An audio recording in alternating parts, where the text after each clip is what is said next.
What's up, agency owners? Welcome to another episode of How to Scale an Agency. I'm your host, AJ Casada, co-founder of Revenue Boost and co-founder of B2B Sales and Marketing Secrets, the #1 Facebook group for B2B entrepreneurs. And today we have my friend Mina Elias on, who's built multiple seven-figure supplement businesses, founded Trivium, one of the top Amazon advertising agencies that I've been able to work with firsthand and to see that they're absolutely crushing in this space. And this guy's a machine. He's consulted over 400 brands, spoken on pretty much every major state in the Amazon space, and it's been over 100 podcasts. If you're in the e-commerce Amazon space, you've probably already seen his work or heard of him. And actually, I'm really excited for today's episode because I actually got to work with me in his agency as he's a client of ours. And after seeing like what an incredible agency he's built and the team he's had to have him come on the podcast to share his journey with you all. So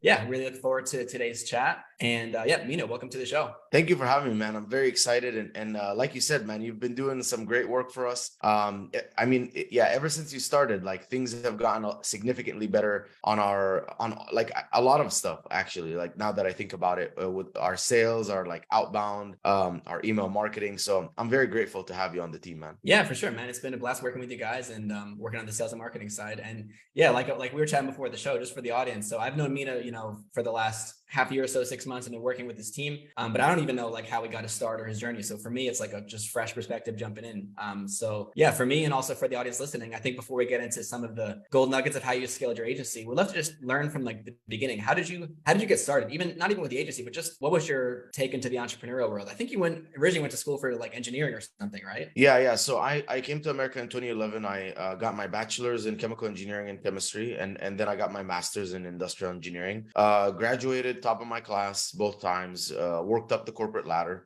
had like a job in like new product development for like a major surgical devices company, and then moved to another company because I had a better chance of getting a green card there, and it was like a boring chemical safety data sheet writing thing, and then I just kept going from job to job because like one job I would spend a year and a half, 2 years, and I would be like, if I spend another day in this office, I think I'm gonna kill myself. So the first the first job, like where I was in new product development, you literally feel like you're like a hamster in one of those big mazes. Like they put you in and they put all these little games for you. It was a massive building. They had no windows. It was crazy, man. And then the second job, I was literally stuck 8 hours a day in front of 2 screens, and I would copy paste like safety data sheet information and double check it. So again, after 2 years, like who I am, right? You know my personality. Like I can barely sit still. Like I was at the barbershop yesterday. He's like, bro, I can see you have trouble sitting still. So I'm like, yeah, I can't sit still. Like I need to constantly be doing something. So then, a couple other jobs, and I worked up the corporate ladder. My last job was in construction, and I was like, okay, we're hitting that 2-year mark again, and I'm like, what am I doing? I'm gonna keep doing the same thing. I was on vacation, and I was researching supplements and stuff like that, and my dad gave me the idea of like starting a supplement brand, and I looked into it and I ran the numbers, and I'm like, actually I can make a supplement for like $5, like just make it, because I was making it at home, like raw ingredients, but I never calculated the actual cost. And I'm like, it sells for 30 on Amazon. Like that's a pretty big margin. Let's like look into this thing. And so that was September 2018. November of 2018, I launched my product, like soft launch at an event, an MMA event. And then November of 2018, I was live on Amazon. The reason is, between when I launched the product and going on Amazon, I tried to go to all of the different supplement stores in my area, all of the different gyms, and I was rejected 100%. Like in every single gym, in every single store, they're like, nah, like leave one here, we'll get back to you. So I'm like, okay, cool. I gotta like, this is not working out. And I didn't know anything about e-commerce. So anyways, I started this. I got the supplement brand on Amazon, and I became fully obsessed with Amazon because I tied me leaving my like job and like the depression that I was in, and like like if I make this work, like it's all like sunshine and rainbows. So I was like completely obsessive, work 24/7. Like I would wake up, I would be on my phone looking Amazon stuff. I would be in the bathroom looking at Amazon stuff. I'd be on the way to the gym listening to an Amazon podcast, working out at the gym listening to an Amazon YouTube video. And I just, became very obsessive. 6 months in, I was making 4K a month in profits after like figuring some things out, and I got fired. And then I went all in. So I went all in on the supplement brand, and I packed my shit, went to Egypt to save money because my bills were too high living in America. And 4 months later, I was making 10K a month in profits after like reinvesting everything. I put a lot of money into ads, put a lot of money into reviews, and finally it was working. And so I moved to LA, and COVID hit. And then when COVID hit, I'm like, okay, I mean, I'm stuck at home. I started sharing everything that I learned from that journey of 0 to 10K a month in profit on my business. And I started sharing in all of the Facebook groups. I started getting on podcasts and YouTube channels, and just very tactically sharing my experience, not being a guru or anything like that. Just like, here's what I did, here's what happened. If you want to try it, this is what I would do, and this is what you should look out for. And I just did that across everything that I learned, and I became a very big name in the industry. Later that year, I started speaking on stage. I was invited. I wasn't invited to speak on stage. I harassed the owner of the event so I can speak on stage. Yeah. So he eventually let me speak on stage, and I was approached by an aggregator. So there's this company, they raised like $300 million.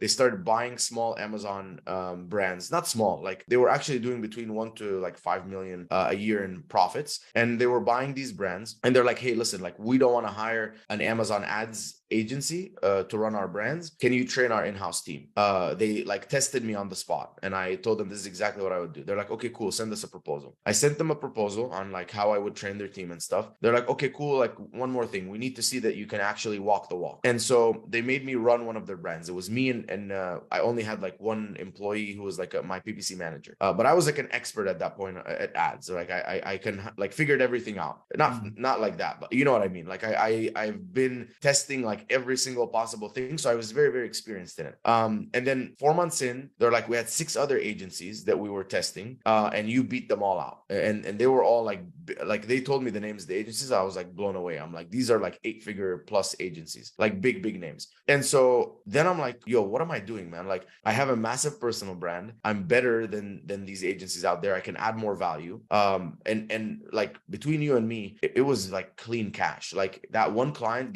got me 6K a month in profit, and I was killing myself to make 10K a month, 15K a month on my supplement brand. And a lot of that profit kept having to go to be reinvested. I didn't understand like funding and capital funding like from Wayflyer and stuff like that. So I just kept pouring everything in, and I would make my side cash from consulting and thing like here and there stuff. So I'm like, dude, this sounds like it's pretty aligned. Let's see what happens. And I took on like 4 or 5 clients. They were my friends and stuff like that. But each one of them paid like about 1,000, and I added another like 6K or so in net profit. And I was working maybe 5-6 hours a week on it, because I had someone who would do the work. I would check it, and everything was good. And I'm like, dude, like this is nice. This is really nice. Like I'm finally taking home money. And the reaction to every client that we had was like, holy shit, like you transformed my business.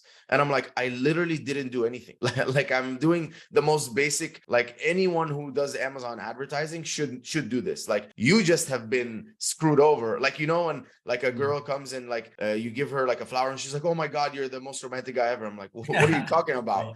And then she has like 6 abusive boyfriends. So it's almost like the same thing, literally, like with all these like brands, who are on Amazon. They're like, my last 4 agencies screwed me over. I'm like, well, all I had to do is just not screw you over, and we became the best experience. But anyways, like I worked relentlessly on like our service, and always I'm a client, right? Because my team runs my brand, and I knew what I wanted. I wanted better reporting, I wanted better communication, I wanted all of the stuff, and I would force them to do it for me, and then I would create standards, and I would roll it out to everyone. And then very quickly we had like one of the best services out there, and I started leveraging my personal brand, and we now run about 130 something brands. We have 130 something clients. I have 60 something people on the team, and I mean that was all from middle of 2021 until now, so almost 2 years. Maybe in a couple months it'll be 2 years. Man, that's a lot to happen in a short time, but it's a really really awesome story. Yeah. I didn't know that you actually came to America in 2011. So you grew up in Egypt, right? I grew up in Dubai. So I was born in Dubai. Egypt, and when I was 2.5 years old, my dad and my mom moved to Dubai, and that's where I grew up. Yeah, and then you went to America. You went to school there. Did you have like an inkling that you might eventually start a business, or you really were just like stuck in a soul-sucking job and you're like, I got to find something else? Yeah, that was it. It was the soul-sucking job. I mean, if you ask me, like, did you ever have like entrepreneurship inclinations?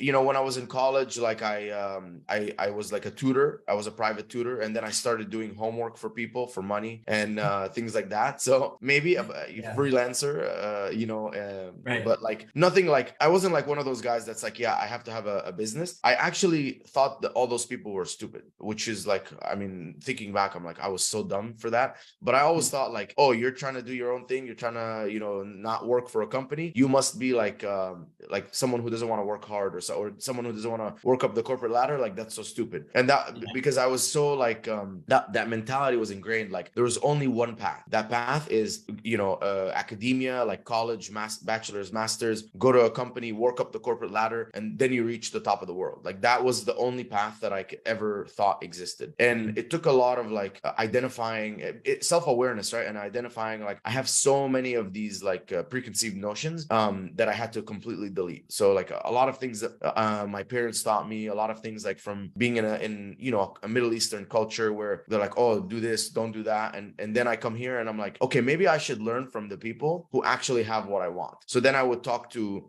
successful entrepreneurs, or what, the guy who has the Lamborghini or whatever, the nice car, the nice house, that's working from his laptop, doesn't work on Fridays, whatever. And then I started learning from them, and I'm like, wow, everything he's teaching me is the opposite of everything I've been taught. But everyone who's been taught what I've been taught looks like they're having a miserable life. These guys are having an amazing life. Let's try something different. I mean, I already tried this other way, right? And it didn't work. I'm miserable. So let's try the way that to me sounds like crazy, but it's working for these guys. And that's honestly like how a lot of it started. Yeah, no, man, I totally agree with that. It's like we don't just have to learn how to be an entrepreneur, we have to unlearn everything we're taught growing up, because the world kind of conditions us just to be workers, right? So it's like on both ends.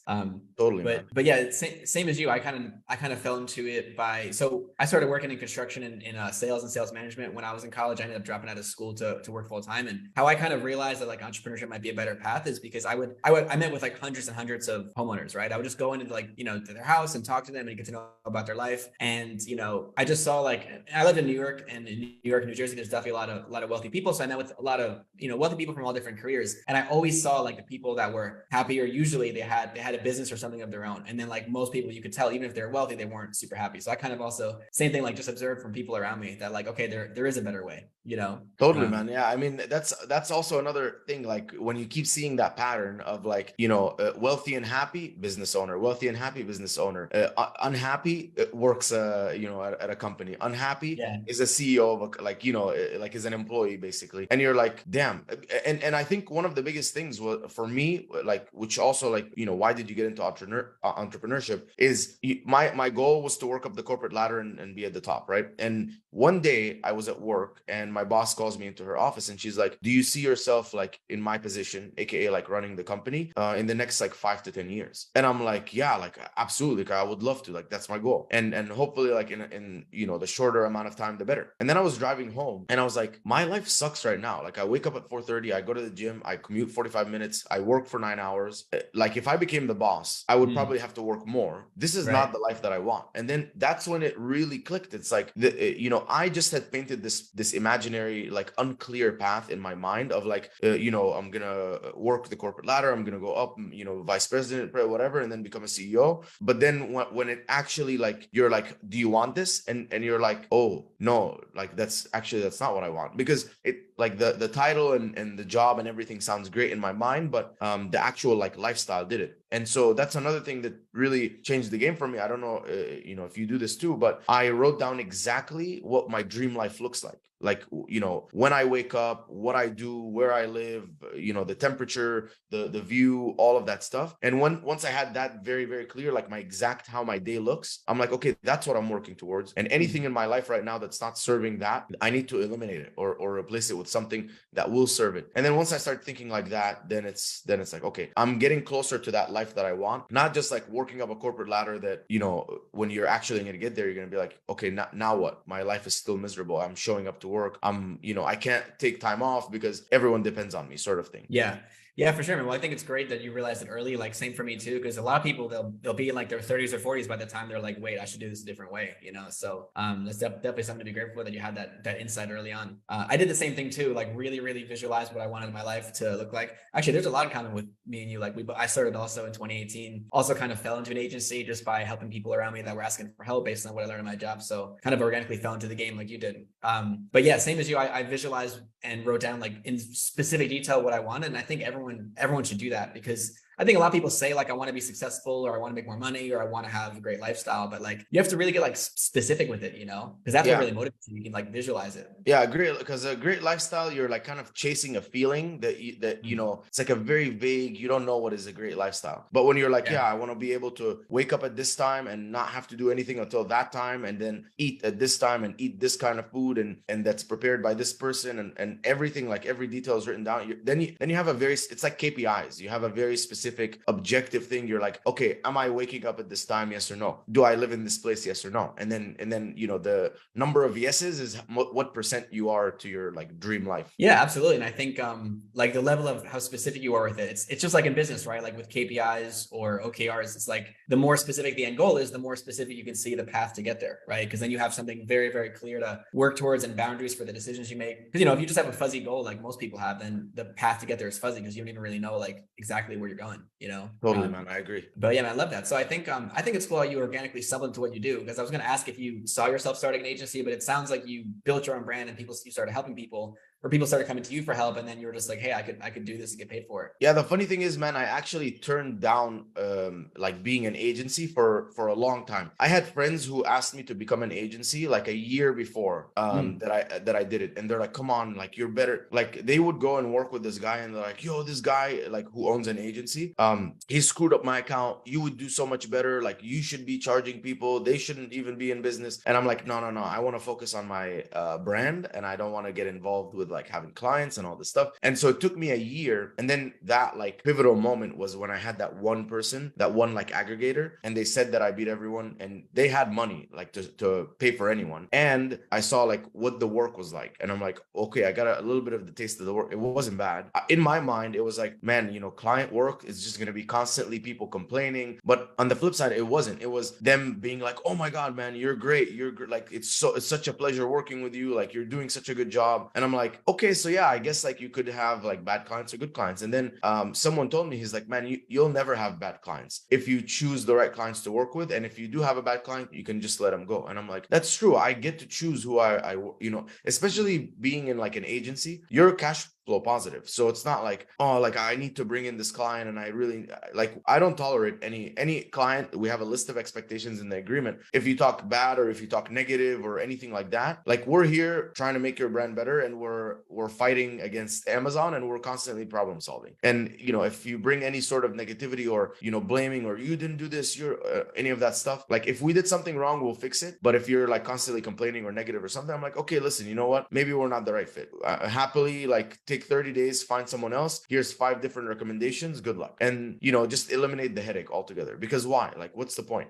And it's the same with like employees or coworkers or anything. Like if, you know, those negative people, just you cut them out. And then your life becomes just all positive. Yeah, for sure, man. No, you're right. We do get to choose, and it's totally not worth it. Like I think in the beginning days of starting my business, I found there's a difference between having like a scarcity and abundance mindset. Like in the beginning, it's like, I just got to get clients, so I'll take whoever. But then you realize that no, there's plenty of other clients out there. They need me more than I need them, and I know how to find them, right? So I noticed there's like, you have to kind of make that shift. That, like you said, you're with an agency, you're cash flow positive. It's not going to suffer the business if you lose a client. Yeah, you just need enough clients to pay your bills. Like you need what, like 4 clients.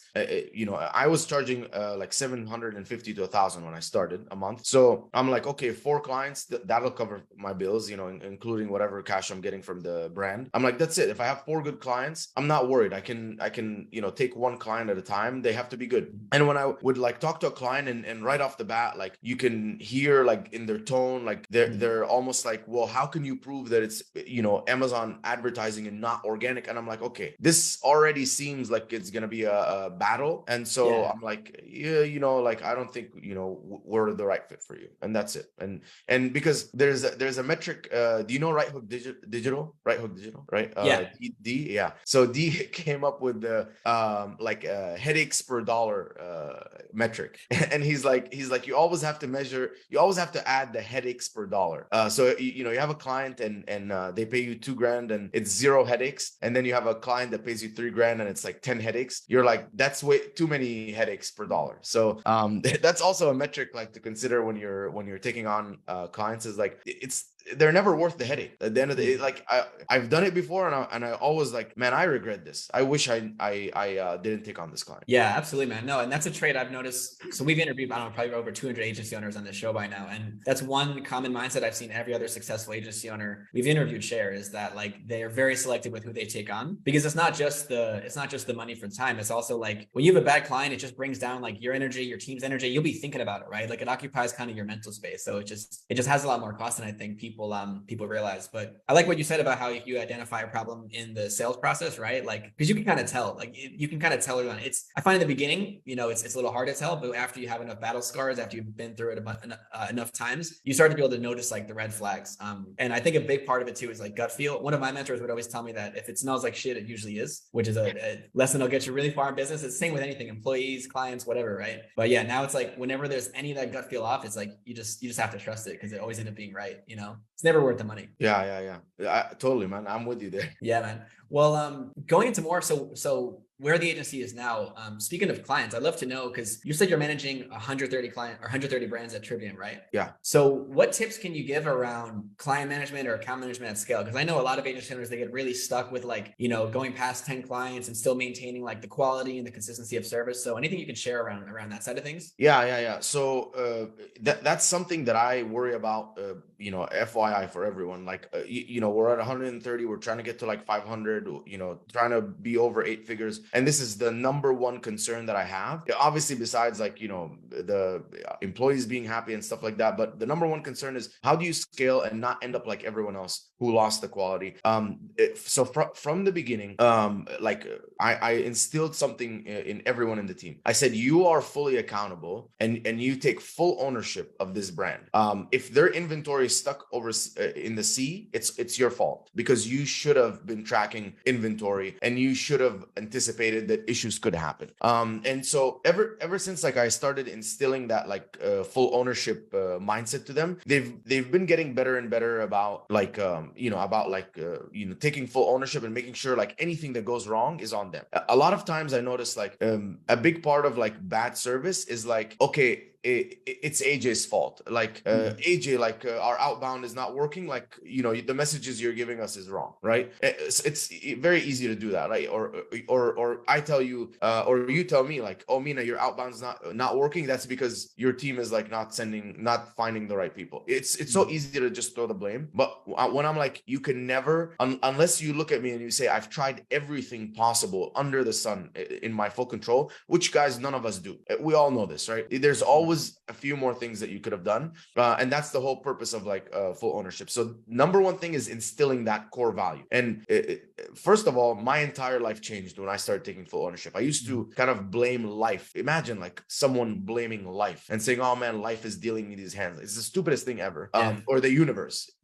Like I just called my friend out the other day and she was something like, oh, the universe just throws me a curveball. I'm shut the fuck up. No, the universe is not throwing you a curveball. You need to take accountability of your actions, because I'm seeing that it's your actions, not the universe. So once I instilled that, that's number one. So that's kind of like on a it's like a core thing. Nothing will beat that. Okay, so I'm gonna get into the tactical stuff like NPS and all this stuff, but nothing will beat that, because like when you have someone who takes full ownership, they will work on Saturday to make sure that they didn't spend an extra dollar accidentally, and you can't beat that with an NPS or with a client health dashboard or any of that stuff. So that's number one. I instill that in everyone in the team. Number two, we have an NPS. The easiest way to know if you're doing a good job or not is to ask people. So in our onboarding, the onboarding specialist will ask every week, how are you liking things? On top of that, the manager, the ads manager, whatever, Amazon manager, will also ask once a week, Are you okay with the communication style? How's the work so far? So we get 8 times in the first month that we asked. And then after that, it's going to be once a month. Now the onboarding session is out, the actual, PPC manager is in there, the Amazon manager, and he or she are asking once a month, is everything good? Are you liking the reporting? Is there anything that we can do to improve? So then there's a feedback loop. So that opens that feedback loop. On top of that, we send an NPS survey. We use SimpleSat, SimpleSat, SimpleSat. There's also Ask Nicely, which it costs like 5 times, 10 times more, and is more advanced. But SimpleSat is easy. It integrates with Slack, sends them a message. You can also do it with email. Sends them a message, says, hey, please answer this 2-question survey about how we're doing. And it's very simple. It's how are you liking the service? And it's like crying face, like neutral face, like happy face, extra happy face, like the 5 levels. And then comments if optional. And then are you profitable with our fee included? And then it's yes or no. That's it. And if they are profitable with our fee included and they're, happy or extra happy, you're good to go. If you're, neutral or negative, immediately it gets pushed to the team to jump on that. Because as you scale, you need to start prioritizing. And so that's like, one thing that helps you prioritize is who's unhappy, focus on those. The ones that are happy and are scaling, okay, you're good to go. Keep up the standards. And then, so that's helped me out a lot because, and unfortunately, sometimes people just don't respond. So then we move on to the next stage, which is the client health dashboard. It's a very simple survey that every employee needs to finish on Friday regarding their team, their brand. And I have like an explanation. What is a red client? What is an orange client? What is a green client? And like a red client is a client who is doing, if they're in like our regular service where we charge an average of like 3K a month, they're doing less than 7K in profit per month or 5K or something like that. Because then it's like red flag. They're barely making money after they pay us. They're not responsive. They have negative comments. We are spending more than we're supposed to. We're spending less than we're supposed to. We are, the not following the strategy, etc. So there's a very clear explanation. You go and you look at the explanations of the different colors, and then you go and you answer some questions. Say, client A that you're managing right now, what are they? So this is like a self-diagnosis, and you're like, okay, they're like an orange because they're not responsive, but they're profitable and all this stuff. Okay, cool. And then the managers of the pods. So as you scale, the usually what it starts looking at is you start building pods, and a pod is like it's when you were small, it's you and you have like 5 employees or something, and they're doing the work for you. So you just start replicating that. It becomes a manager who knows how to manage people, and then has like a bunch of employees, like 6 maximum under them. And then you have 1 pod, 2 pod, 3 pod, 4 pod, and then probably each 4 pods, they have a manager that manages the pod leaders. And then you keep replicating that. So everything needs to kind of flow through those levels of like the people self-report, orange and red immediately flow up to the pod leader. The pod leader starts checking. And then all of the orange and reds from all of the different pod leaders flow up to the, pod director. And then the pod director is like, do you have a clear plan of action? And in the client health dashboard, we're saying, okay, orange, why is it orange? And what's your plan of action to overcome that orange? So that's another thing that we're implementing. So it's like, first of all, feedback loop. It's as simple as, hey, AJ, like, are you happy? Like, is there anything I can do better? And if you ask that enough times and you change enough times, that's the biggest hack of, if you ever want to have like an amazing relationship with anyone, you just ask them, how can I be better in this relationship? So that's number one. Number two is the NPS. NPS is quick and simple because they just, they don't have to think too much. They're going off of like, yes, I'm happy. No, I'm not happy. And then from there, it's the client health dashboard. And then from there, we also pull all of our, clients' numbers. And so every business is going to be different. Like your business, it's going to be a lot more like characteristic, but maybe you're judging how well we're doing. You're like, okay, I'm helping Mina with outbound sales. So how is his like outbound messages over time versus open positive responses versus, and so for us, we're like tracking revenue, we're tracking spend, we're tracking, return on ad spend and profit over time. And so I can very quickly in one dashboard, look at everyone and say who's trending downward. And then I highlight those people, and immediately the pod leaders are responsible for, okay, who's trending downwards? Let's highlight those people. Hey guys, what's going on with those people? Why are they trending downwards? Oh, it's seasonality. happy, but the client is that we've communicated they're happy. Like, you as a person have to prove and make a case. They're definitely good. Don't worry. Like, I promise you, based on these things that happen, the client says they're happy, the client understands, etc., etc. Here you go. Now, there's going to be a certain point where, like, generally we should not take brands that aren't making 4 times more than our retainer as profit per month. 4 times, like, if they're making 4 times our retainer in profit per month, then if their profit goes a little bit down, goes a little bit up, it's not a big deal, right? All of us will eventually take brands that are low in profit, and they'll end up churning because they just can't afford us. This is something that's you can't avoid. The only way to avoid it is just to not take these people, or to have like a different service. Like, we had to create a second service, which was like half the cost, or a little bit under half the cost, to accommodate those people that didn't have that much profit. We gave them like a really good service. We just cut down on like communication and things like that, to be able to still provide them something really good and help them when they're still starting and they can't afford it. So these are things you think about. And then finally, we have a client standard, and the client standard is like almost like a law of like how you treat clients. If a client sends a message, you have to have the last word, which means if you say thank you, I have to say you're welcome. You say anytime I say thanks again, like, it doesn't matter. Like, the PPC manager, whoever's on like the agency side, they have to have the last word. Any message needs to be responded in a certain amount of time, for business hours, half a business day, etc., etc. If a client performance is declining, you need to do this. You need to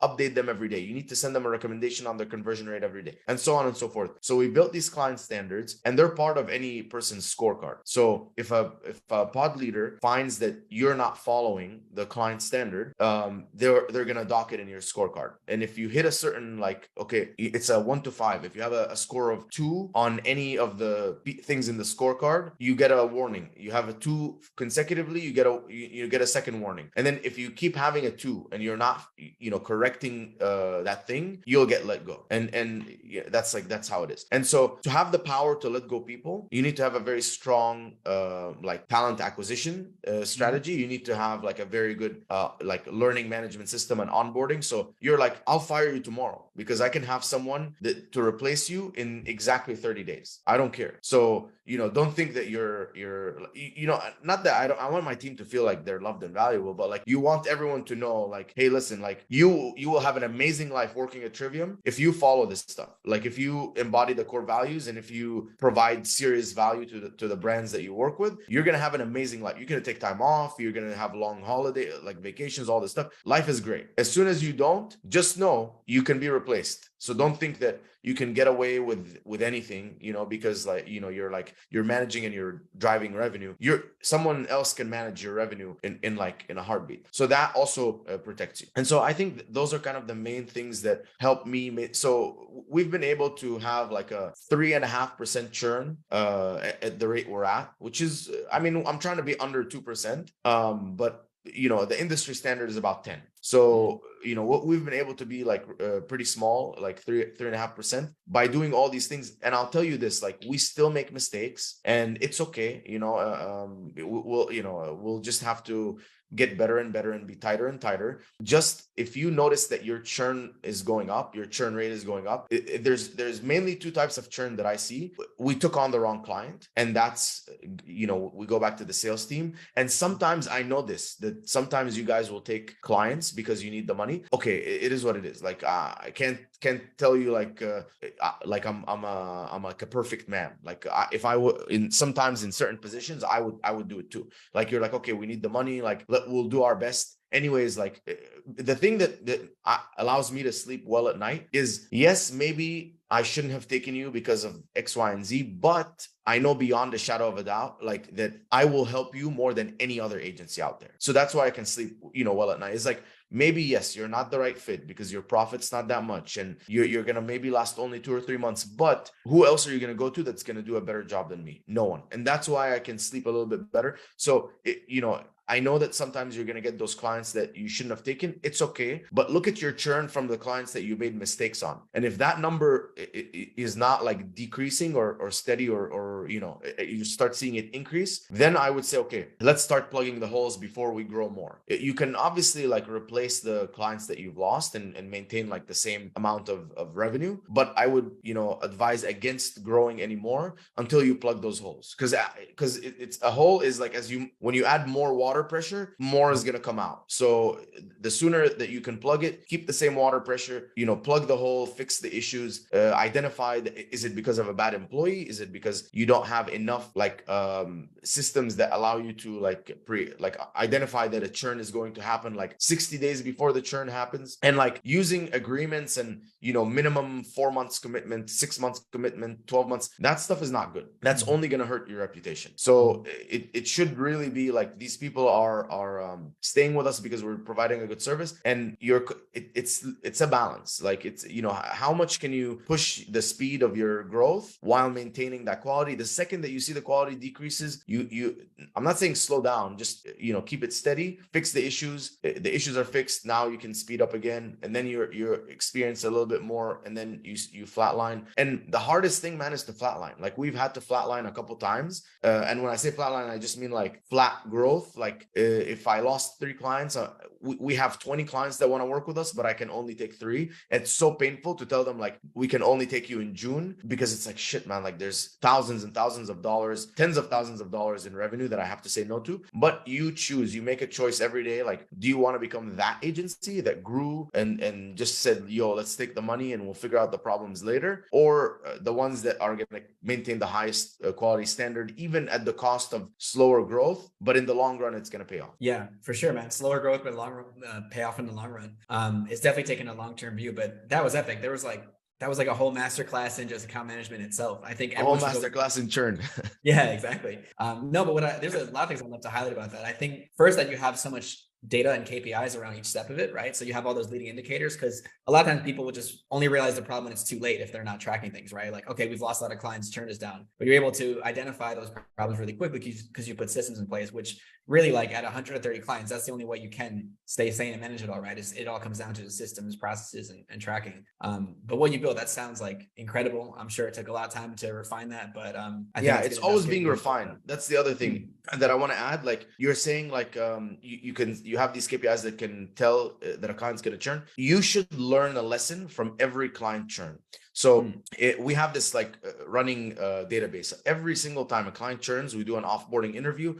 We ask why. We go look at their data. We analyze everything. We're like, is there any way we could have anticipated this was going to happen? And sometimes it's like, yeah, the revenue was doing this. So, okay, one of the things is that trending down revenue. Another thing is like, okay, everything was fine. They were growing a little bit, but their profit, their profit compared to our retainer was only 2x, not 4x. So it's like we slowly keep adding these characteristics. So the next time we see a client, immediately we're like, okay, we know what's going on here. And the more time we have, the more time. Like sometimes I'm like, listen, man, right now we're charging you 3K a month. You're making 5.5K a month in profits. I feel like that's taking too much from your profits. What if I put you on the 1,500 a month plan? It's the service is going to be the same, just the communication is going to be less. You're not going to get all of these extra reports, and you don't need that right now. You just need more money. So more money that you can put in your pocket so you can reinvest in the brand instead of putting it with me. We're going to give you the same level of growth, but you don't need all the attention of and the communication at this level. But when you hit like this mark, like the 10K mark, we'll bring you back to the full service. And things like that have taken where a client would churn, in 3 months. They're now with us for 9 months because they stayed with us for 3 months. And then for 4 months, we put them on the lower plan until we grew them to 10 and 12K. And then we put them back on the normal plan. And now they're growing and without any strain. So those are the things that will help is like, just when you can see what's going to happen, you can also, there's so many things you can do to take action on. Yeah. Awesome. No, there's a lot of good tactics in there. Right? But I love how you started and emphasized the value and the mindset in the first place, because I think that's where it all has to come from, right? It's just getting everyone on the same page, right? And having people go above and beyond because of that. The one thing I really liked as well is how when you talked about the talent acquisition system, because that was a big mistake I made on my journey with managing people and building teams, is like, when you would, I definitely made the mistake of just relying on someone that was really, really good to just kind of take care of it. But then as soon as they leave, you're screwed. And if you know that, right, like if you don't have the hiring, recruiting, training, and onboarding systems in place, they have all the power, right? Because like I've always noticed whenever I make that mistake with someone, I would be too lenient with them, right? Because I know like I need them, and that's not a good position to be in, right? So when you have those systems in place for hiring and managing and training, it's like you can maintain those high standards that you're talking about, right? Because you know that like I don't need this person. I'd like to keep them, but I don't need them, and I can, if something's going wrong, I can make a change, right? Yeah, and if you ever want to know, if you ever want someone to shape up real quick, get someone that is a replacement for their position. Don't fire the person, but say, hey, here you go. This happened very, very recently. Like we had someone who was underperforming. And I'm like, okay, cool. You know, we really needed that person, so I didn't want to fire her. So I'm like, cool. Let me go find someone else. I found someone else, and they came in and they were hungry, and they were like, they had all the things that that person was missing that I called that person out on. But it's like I couldn't fire her because of like we really needed her. And dude, not only, you know, like this guy started performing really well, her performance like quadrupled because she's like, well, shit, like now there's a clear, you know, like I need to perform at least as good as this person, you know, or else like it's my job. And this person's clearly capable. I learned this from, I don't know if you had Eddie Malouf on the podcast from 4Media, but he calls it seat pressure. And basically it's, I think in Formula One, like there's like two drivers and like there's always like another driver. Like if you don't perform as a driver, they're gonna put that other driver in. So it's the same thing. He's like, if you see anyone like in a critical position like that not performing, bring his replacement and keep them both. And either you're just gonna have that person like out and the replacement replace, or that person's going to shape up real quick. Because it's like, I don't have the luxury of like, you know, thinking I was the only one that could do this. Yeah, it brings out that competitive spirit, right? Kind of takes people out of maybe their complacency that someone gets after being in a role for a while and getting comfortable, right? Definitely. That's awesome. Well, on a final note, before we wrap up, on that topic of, you know, managing team leadership, any other learning lessons that you can share with the audience around just leadership or how you built your team in general? Yeah. One thing that I wasn't doing was rounding up my like team leaders or you know, whoever my core team is, that's like a direct report to me, and meeting with them every week. So that's one thing that I would have done like way earlier is I would have written down my core values. And by the way, your core values should take about 1 hour for you to, if you have no core values, you can create them in 1 hour. Ours is like, you know, take full ownership and full accountability, progress over perfection, 1% better every day, fail fast and fail forward, always lead with value. And how you do one thing is how you do everything. Those are our core values. I sat down for 1 hour and I said, like, what embodies me? Like when you read these things, you're like, this is Mina. And because I'm my company, obviously. So I just wrote, I'm like, you know, and this is all like MMA stuff, right? Stuff that I learned from MMA. It was like, you know, progress over perfection, 1% better every day, all of this stuff, you know, I didn't want to say no excuses, but it's like full accountability. And so once I had those core values, every call, I started referring to anything in the company to the core values. And once you start tying everything to the core values, that really, it becomes like the soul of your company. And I think once a company has a soul, it's like very, very powerful. And then the second thing is really meeting with all the leadership team so that everyone's aligned. A lot of times as you get bigger, the biggest issue is the miscommunication more than anything else. It like there's all of these little small issues, but the biggest one is miscommunication. So having a clear like line of communication is crucial. Other tips about leadership, the earlier you do this, the better. Everything in your business, like document the, like go to miro.com, miro.com, and have like for each division, just have like a Miro board, and any process that's involved in that division, write it down. You don't even need to get into like too many SOPs and stuff like that if you don't want to, but at least if someone comes in and says, what do you do in your sales division? You're like, open up the Miro board and you're like, okay, when a lead comes, we do this. This is how we do that. This is, you know, this is how we follow up with the lead. And it's just like a simple flow so that anyone who comes in really understands this. Then the next step from that is, okay, what are all the SOPs that are required to fulfill these flows according to like the right company standards? Having that documentation is going to be very, very valuable. What else, man, in terms of leadership? KPIs. This is something that I only implemented recently, and it hurt me a lot. From day one, if whatever size you are now, it's good to do it right now. Every single role in the company should have very clear KPIs. Like, here's what they're supposed to be doing every month, and the month and the expected, expected KPI. And if that person does these things, they're doing a good enough job. For number one, your employees need it. They need to know, like, what do I need to do so my boss is happy? Number two, you need it. So sometimes like a few months will go by and I'm like, man, this person's not performing well. And then my mentor will be like, why? How? Like, what are their KPIs? And I'm like, okay, I can't answer that. It's just like, I feel like they're not doing shit. He's like, well, do you think it's because they don't have their KPIs? So then I'm like, okay, cool. Everyone in the company, every single employee in the company needs to have a very clear set of KPIs.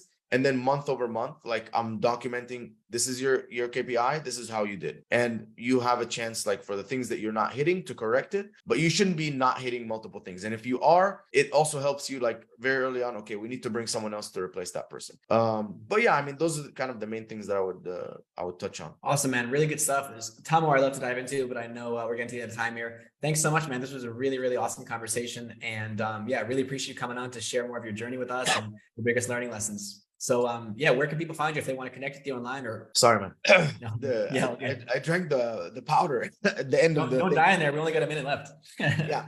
Where can people find me? Instagram at the Mina Elias, LinkedIn MINA space ELIS, Mina Elias. Or if you want to check out our website, it's triviumco.com, TRIVIUMCO.com.